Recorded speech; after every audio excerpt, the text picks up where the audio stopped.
नमस्कार बच्चों, कैसे हैं आप। आजकल ऑनलाइन क्लासेस चल रही हैं, स्कूल तो जाना नहीं पड़ रहा।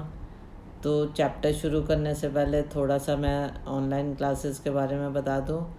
अगर आपके पास फ़ोन है तो 1 फुट की दूरी पे रखो, और अगर आप लैपटॉप पे काम कर रहे हैं तो 2 फुट की दूरी पे आप लैपटॉप को अपनी आँखों से रखो, ताकि आपकी आँखों की रोशनी पे ज़्यादा फ़र्क ना पड़े। और आई ड्रॉप भी डालो और बीच बीच में एक्सरसाइज भी करो। सैनिटाइज़र का प्रयोग अगर कर रहे हैं तो कम करो, साबुन और पानी से हाथ को धो लो, वो ज़्यादा अच्छा रहेगा, क्योंकि सैनिटाइज़र से कई प्रॉब्लम्स भी खड़ी हो रही हैं। आज हम चैप्टर पढ़ेंगे संतुलित भोजन। कक्षा 8 का ये चैप्टर है। देखो, आप सबको पता है कि खाने के बिना जीवन संभव नहीं है, लेकिन अगर खाना ना मिले तो हमारा शरीर दुर्बल हो जाता है, हमारी कार्य करने की क्षमता कम हो जाती है। पर इसका ये भी मतलब नहीं है कि हम दिन भर कुछ ना कुछ खाते रहें। भोजन द्वारा जो हमारे शरीर में ताप उत्पन्न होता है, उसे हमें देखना होता है कि वो हमारे शरीर के अनुरूप है कि नहीं है। और जो ताप उत्पन्न होता है उसको हम जिस भी इकाई द्वारा नापते हैं उसे कैलोरी कहते हैं। क्या कहते हैं बेटा? कैलोरी। कैलोरी के बारे में आपको इसलिए पहले बता दिया क्योंकि संतुलित भोजन का उससे बहुत लेना देना है। अब संतुलित भोजन किसे कहते हैं? जिससे प्रत्येक सदस्य को पर्याप्त मात्रा में कैलोरी प्राप्त हो। पहला पॉइंट तो ये है। दूसरा, जो मिश्रित आहार हो, ये नहीं कि आपको एक ही चीज़ खानी है, मिक्स हो, उसमें प्रोटीन हो, कार्बोज हो, वसा हो, विटामिन हो, खनिज लवण हो, जल हो, तो उसको बोलते हैं संतुलित आहार। तीसरा पॉइंट ये है कि तुम्हारे भोजन के जितने भी तत्व आपको चाहिए आपके शरीर के लिए, वो सब उसमें उचित मात्रा में उपलब्ध हो। अब एक और बात देखिए कि भोजन के तत्वों की 1 ग्राम मात्रा शरीर में जलने के पश्चात कैलोरी उत्पन्न करती है, और ये मात्रा अलग अलग होती है। 1 ग्राम कार्बोज से हमें 4.1 कैलोरी मिलती है, 1 ग्राम प्रोटीन से हमें 4.1 कैलोरी मिलती है, और 1 ग्राम वसा से हमें 9 कैलोरी मिलती है। ठीक है बेटा? इसलिए हमें वही खाना खाना चाहिए जिसमें हमें सारे पौष्टिक तत्व उचित मात्रा में मिल जाएं। मिक्स वैरायटी हो, मिश्रित आहार होना चाहिए। हर उम्र के बच्चों को अलग अलग कैलोरी चाहिए।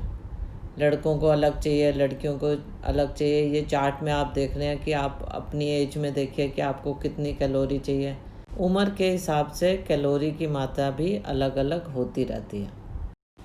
अगला टॉपिक है कि व्यक्ति की दैनिक पौष्टिक आवश्यकताओं का आधार क्या है।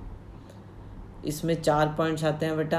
आयु, लिंग, कार्य, जलवायु। अब मैं इनके बारे में एक्सप्लेन करूँ। आयु कैसे प्रभावित करती है? देखो, बच्चों को उनके शरीर के भार को देखते हुए अलग पौष्टिक तत्वों की ज़रूरत होती है, और वयस्कों को अलग। बच्चों में ऊर्जा के साथ साथ, क्योंकि उनका शरीर बढ़ता है, तो उन्हें प्रोटीन, खनिज लवण, विटामिन सब मिलने चाहिए। लेकिन जैसे बुजुर्ग होते जाते हैं तो उनकी पौष्टिक तत्वों की आवश्यकता कम हो जाती है, तो उन्हें ज़्यादा लवण चाहिए होते हैं, विटामिन चाहिए होते हैं, तो उनको कार्बोज नहीं चाहिए होता ज़्यादा। उसके बाद है लिंग। लिंग में ये है कि देखो, आपने देखा होगा कि पुरुष ज़्यादा खाते हैं और स्त्रियाँ कम खाती हैं। और स्त्रियों को जैसे गर्भावस्था या स्तनपान में उन्हें अलग पौष्टिक तत्वों की ज़रूरत होती है। तो सबको अपनी ज़रूरत के हिसाब से पौष्टिक तत्व चाहिए होते हैं। पुरुष ज़्यादा खाते हैं, वो शारीरिक काम ज़्यादा करते हैं, इसलिए उनकी रिक्वायरमेंट अलग हो जाती है। तीसरा पॉइंट है कार्य। देखो, जो शारीरिक कार्य करते हैं उन्हें मानसिक कार्य करने वालों की अपेक्षा ज़्यादा कार्बोज चाहिए, वसा चाहिए, क्योंकि ज़्यादा उन्हें ऊर्जा चाहिए होती है। और मानसिक कार्य करने वालों को कम कार्बोज चाहिए, प्रोटीन ज़्यादा चाहिए, विटामिन ज़्यादा चाहिए। ऐसे ही जलवायु का भी बहुत फ़र्क पड़ता है। जो लोग ठंडी जगहों में रहते हैं उन्हें बहुत ऊर्जा चाहिए होती है ताकि उनके बॉडी के अंदर गर्मी आए, तो उन्हें कार्बोज और वसा चाहिए होती है। और जो गर्म देश में रहते हैं उन्हें कार्बोज और वसा कम चाहिए होती है, लेकिन पेय पदार्थ चाहिए होते हैं, पीने वाली चीज़ें, और ऐसे खाना चाहिए जिनका डाइजेशन बहुत जल्दी हो जाए, जो जल्दी से पच जाए, ऐसा खाना उनको चाहिए होता है। अब हम बच्चों पढ़ेंगे कि भोजन का पौष्टिक मान कैसे बढ़ाना चाहिए। अब आप हर भोजन में कुछ ना कुछ पौष्टिक तत्व तो होते हैं, लेकिन जो परिवार की सीमित आय होती है और महंगाई भी आपको पता है बढ़ी रही है, तो हम कुछ ऐसी विधियों का प्रयोग कर सकते हैं जिससे हम भोजन के पौष्टिक तत्वों की मात्रा बढ़ा दें। तो इस तरह की 3 विधियां हैं। 3 विधियों में पहली है अंकुरण, दूसरी है खमीरीकरण और तीसरी है विभिन्न खाद्य पदार्थों को मिला जुला कर प्रयोग करना।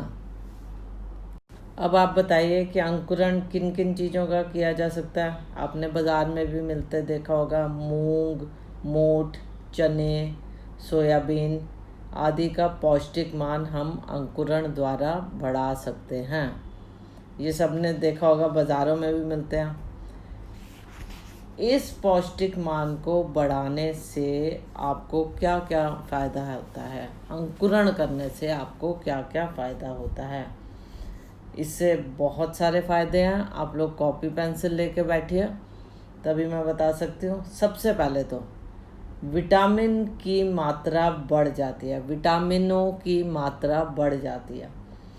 जैसे अंकुरण करने से अनाज और दालों में विटामिन सी और बी समूह के विटामिन की मात्रा बढ़ जाती है।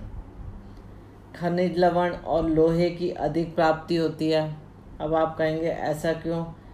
अंकुरण जब हम करते हैं तो खनिज लवण लोहा अनाज और दालों में यौगिक के रूप में होता है। जब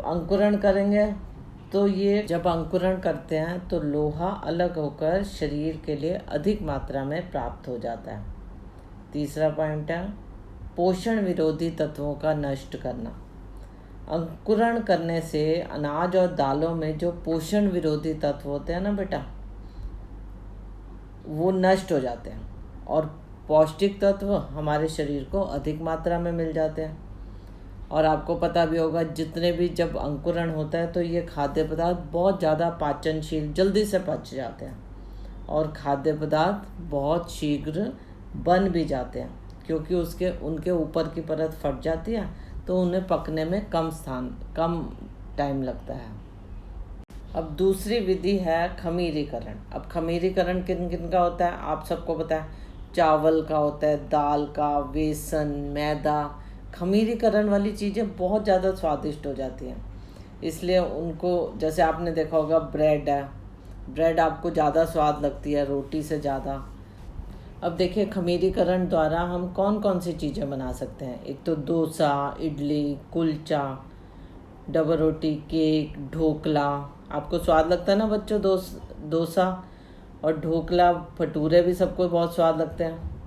अब समझते हैं कि खमीरीकरण करने से लाभ क्या क्या होते हैं। एक तो पहला लाभ, एक तो खाद्य पदार्थों का पौष्टिक मान बढ़ जाता है। विटामिन बी के समूह के विटामिनों की मात्रा उन चीज़ों में बढ़ जाती है। खनिज लवण और लोहे की अधिक प्राप्ति हो जाती है। लोहा हमारे शरीर में जल्दी से अवशोषित होता है और हमें ज़्यादा मात्रा में मिल जाता है। खाद्य पदार्थ जल्दी पच जाते हैं। देखो खमीरीकरण वाले खाद्य पदार्थ आपको जल्दी पच जाते हैं, लाइट होते हैं और खाद्य पदार्थ बहुत स्वादिष्ट हो जाते हैं। जितनी भी साउथ इंडियन डिशेस होती हैं, जैसे इडली, ढोकला और डोसा, सब चीज़ें ज़्यादातर खमीरीकरण से बनती हैं।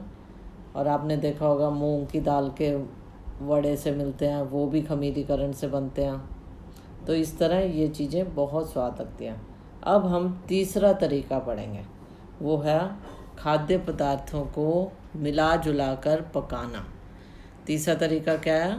खाद्य पदार्थों को मिला जुला कर प्रयोग करना। अब आप सुनिए कि हम किन किन चीज़ों को मिलाकर प्रयोग कर सकते हैं। जैसे हम अनाज और दालों को मिला सकते हैं, खिचड़ी बना सकते हैं, दाल चावल, दाल रोटी, ढोकला, इडली, मिस्सी रोटी। इसी तरह हम अनाज भी 2 इकट्ठे कर सकते हैं, जैसे मकई के साथ गेहूं की रोटी, उड़द के साथ चना, उड़द के साथ राजमा, उड़द के साथ मूंग की दाल, इन सब दलिया बना सकते हैं सब्जियां बीच में डाल के। अनाज, दालें, सब्जियां जैसी सब्जियों वाली खिचड़ी बना सकते हैं, पुलाव बना सकते हैं, अंकुरित मूंग पोहा बना सकते हैं और पौष्टिक रोटी बना सकते हैं। और हम खीर बना सकते हैं, दूध और चावल का मेल होता है उसमें, गाजर का हलवा, अंडे का कस्टर्ड, ये सब हम चीज़ें जब हम मिला जुला के भोजन बनाते हैं तो दोनों के गुण मिलते हैं। हमने खिचड़ी बना ली, हमने खिचड़ी में मटर भी डाल सकते हैं, हम दाल भी डाल सकते हैं, तो हमको सब्जियों का भी स्वाद भी मिलेगा और साथ में उनके पौष्टिक तत्व भी मिलेंगे। तो इसलिए मिला जुला के भोजन पकाना आपके लिए बहुत ज़रूरी है। इसमें आप पौष्टिक मान बहुत अच्छे से बढ़ा सकते हैं। जब हम अनाज और दालों को मिलजुल के बनाते हैं तो वो एक दूसरे की कमी को पूरा कर देते हैं। हमने रोटी में आलू डाल दिए तो एक दूसरे की प्रोटीन की, कार्बोहाइड्रेट की कमी को वो पूरा कर देते हैं।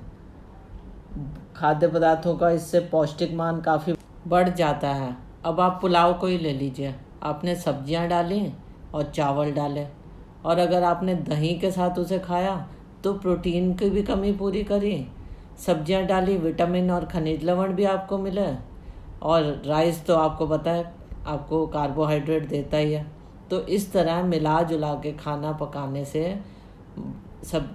खाने का पौष्टिक मान बहुत बढ़ जाता है। तो बच्चों, इस चैप्टर को यहीं ख़त्म करते हैं। बैलेंस डाइट का ये चैप्टर आपने बहुत ध्यान से सुना और ध्यान से पढ़ा। कुछ क्वेश्चंस मैं आपको डिस्कस करना चाहती हूँ जो आपको अब इसके बारे में पता चल ही गए होंगे। एक तो है संतुलित भोजन की परिभाषा, आपको बहुत अच्छे से याद करनी है, और भोजन का पौष्टिक मान कैसे बढ़ाया जा सकता है, खमीरीकरण करने के लाभ, अंकुरण करने के लाभ आपको अच्छे से याद करने हैं।